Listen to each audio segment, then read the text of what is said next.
A paz, tudo bem, galera? Estamos aqui de novo para gravar um novo vídeo, né? Não esqueça do canal Alexandre Stiferi, tá bom? Deixa um like, compartilha, tá bom? E obrigado por vocês que estão inscritos e estão seguindo o canal. Hoje eu vou falar de um assunto que está agora explorando na mídia hoje, que é a questão da liberdade do Lula para ir ver o enterro do neto, do Arthur, né? Bom, eu não vou aqui entrar no questionamento político ou legal se o preso tem ou não direito de ver o parente que faleceu, né?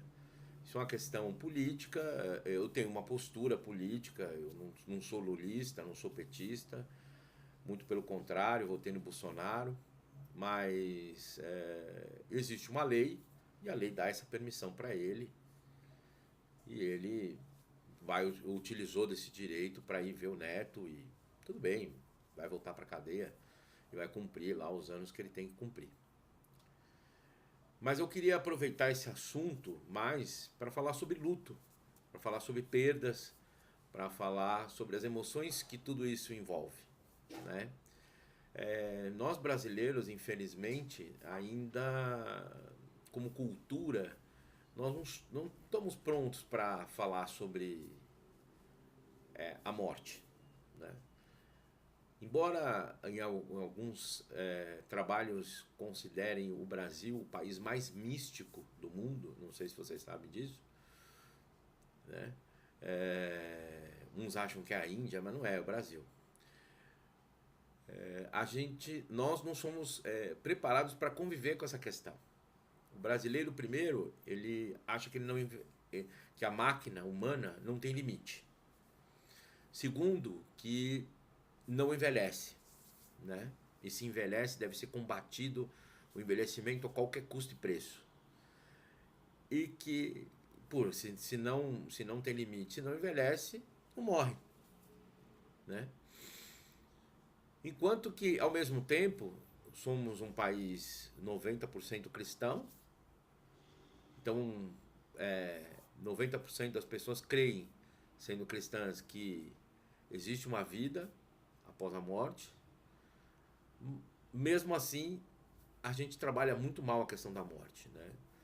O luto, ele não é uma doença, então não deve ser tratado. Alguns trabalhos falam que o luto pode demorar 6 meses, uns falam 1 ano, outros falam até 2, né? Os sintomas do luto, a tristeza, a apatia, o desânimo, as crises de choro, enfim. É fato que também é de que a perda de um filho e de um neto é uma dor que, segundo alguns especialistas, não tem cura. É uma marca que vai ficar pro resto da vida da pessoa. A terapia, a psicoterapia, ela pode ajudar sim, e é uma arma muito interessante, muito importante para ajudar a acalentar esse momento, mas a saudade e a dor é eterna, enquanto nós estivermos aqui, nessa terra. A perda de um filho é irreparável, né? Isso é uma verdade. E nós brasileiros, já que estamos num processo de encararmos algumas verdades, essa é uma verdade que nós vamos ter que encarar. A morte, a certeza da morte e de que algumas coisas são irreparáveis mesmo e que não tem como mudar, não tem como disfarçar, né? Não tem como disfarçar que a idade chegou,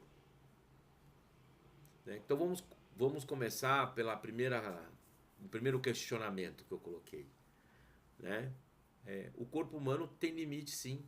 As pessoas têm limites, né?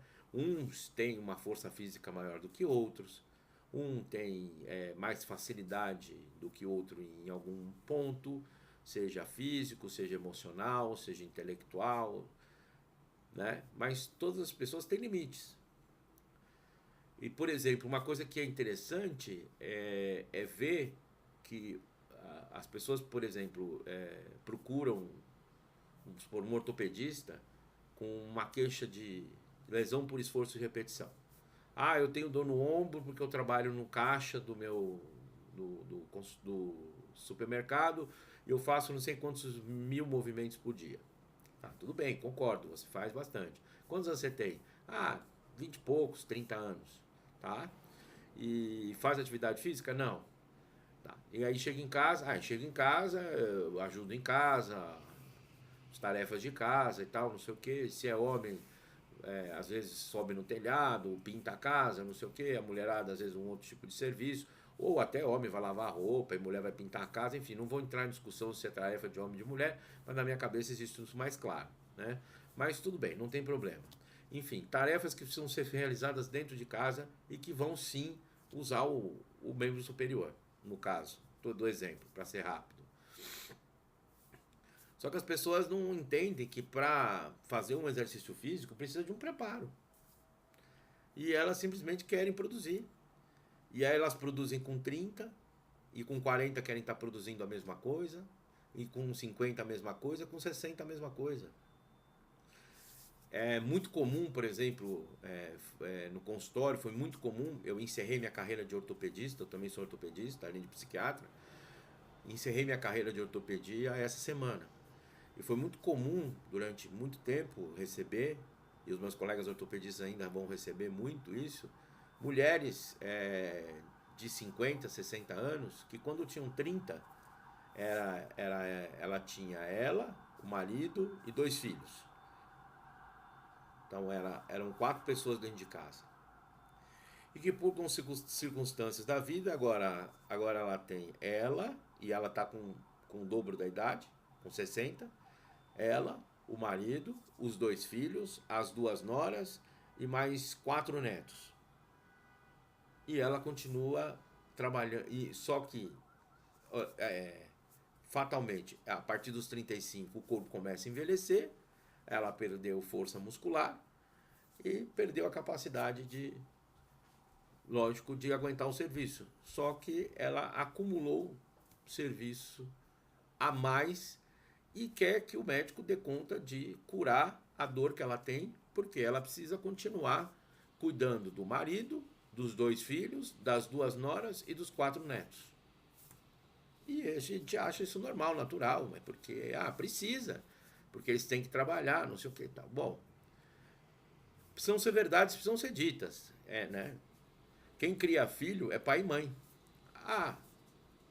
Um belo dia eu tive que chegar para minha esposa e falar assim: olha, você vai ficar em casa tomando conta das crianças porque eu vou dar plantão, que nem um maluco, para poder botar dinheiro dentro de casa, porque você precisa cuidar, porque o mais novo estava com 5, a mais velha com 15, e eu vi que as coisas iam degringolar. Criança precisa de pai e mãe. Mas aqui eu estou falando exatamente da questão do luto.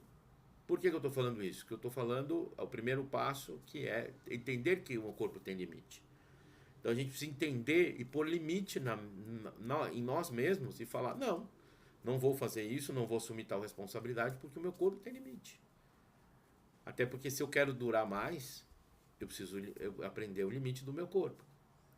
Segundo, nós envelhecemos, é uma questão natural. E se envelhecemos, algumas coisas nós não vamos poder mais fazer. Por isso, o que a gente tem de mais legal da idade é a sabedoria que a gente acumula, o conhecimento, e que nós podemos transmiti-los. Por isso, estudar, fazer atividade esportiva 3 vezes por semana, né? E trabalhar são coisas muito importantes, independentemente da idade. Lógico que não trabalhar na mesma intensidade e nem com a mesma cobrança do passado, mas manter a atividade. E estudar. O cérebro precisa de atividade. Isso já é provado. A mensuração do volume cerebral hoje é uma realidade. E a gente sabe que quanto mais a pessoa está ativa, mais existe perda nessa mensuração cerebral. Existe um trabalho muito interessante feito sobre memória, né, sobre uma das zonas da memória, que é o hipocampo, né? O taxista em Londres, ele tem que fazer um curso de 2 anos para ser taxista. Eles têm que decorar 400 trajetos na cidade. Não sei por que não usa GPS, não entrei na questão do trabalho. Enfim, isso se tornou um celeiro para se estudar o quê? Ora, vamos pegar os candidatos a taxista, né? Vamos fazer uma ressonância antes deles entrarem no curso, vamos medir o hipocampo, quantos milímetros tem, e depois, quando eles terminarem o curso, para ver se houve alteração. E para surpresa deles, os candidatos aprovados no curso, todos eles tiveram alteração no aumento do hipocampo. Isso prova mais uma vez de que realmente nós estimularmos o nosso cérebro, ele aumenta a capacidade, né, de memória, de fluxo de raciocínio, dessas coisas todas.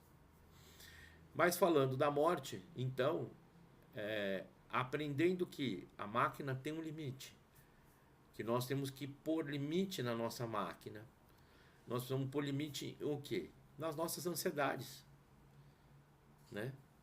Nas inverdades que são ditas e que nós temos que carregar o mundo nas costas. Esse é o mundo ansioso de hoje, onde as pessoas têm que, não temos o que, não. Cada um tem que ter suas próprias responsabilidades. As pessoas têm que ter, sim, tem que estar proibido, né? Não vou falar.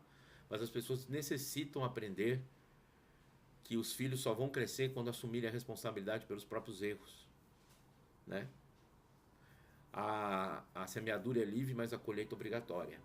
Enquanto nós aliviarmos para eles, eles não vão se tornar homens de verdade, mulheres de verdade.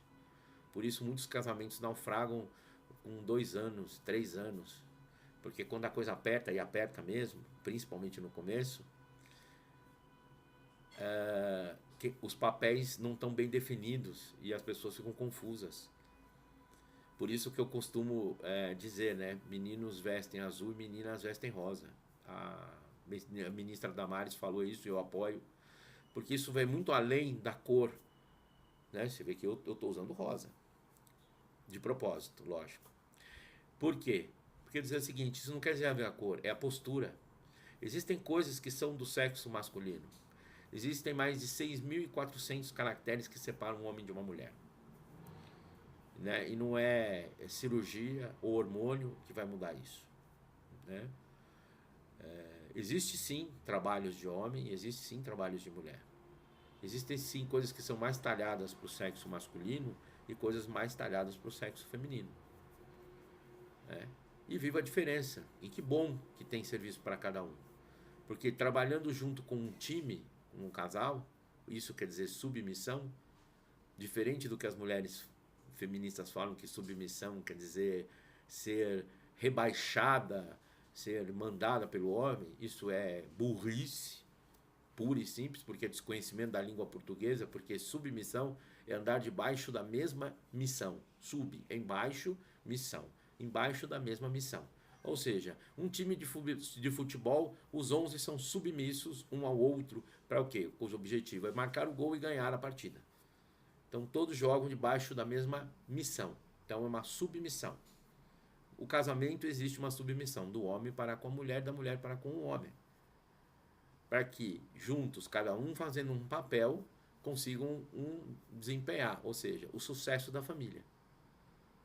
Que eu entendo que gerar conforto emocional, físico e espiritual para os participantes da família. E entendo família como pai, mãe e filhos. O resto é parentela. Ou seja, os genitores, pai e mãe, devem dar conta do recado e devem estar preparados para isso. Por isso, só para terminar o nosso vídeo, para não ficar cansativo, é que nós temos do que nos preparar. Porque quando chegarmos no outono da vida, e com a missão já praticamente cumprida, possamos nos dedicar mais a nós mesmos para irmos ao inverno da vida e quando nos despedirmos dessa vida, deixarmos os frutos, o legado. E é para isso que nós existimos, né? E só tem sentido quando deixamos algum legado. Quando as pessoas lembrarem de nós e lembrarem do legado que nós estamos deixando, né? Qual o legado que você está deixando para os seus filhos e netos? né? Qual o legado que o Lula está deixando? Qual o legado que eu vou deixar? Qual o legado que você vai deixar para os seus filhos e netos no futuro? Essa é a importância da morte. Porque a morte é só uma passagem, é só um momento, é só um rito, né? Fica a saudade, mas a gente se encontra depois em outro lugar. Amém? Espero ter podido ajudar vocês a entender um pouquinho mais desse processo. Beijão para vocês e até o próximo vídeo.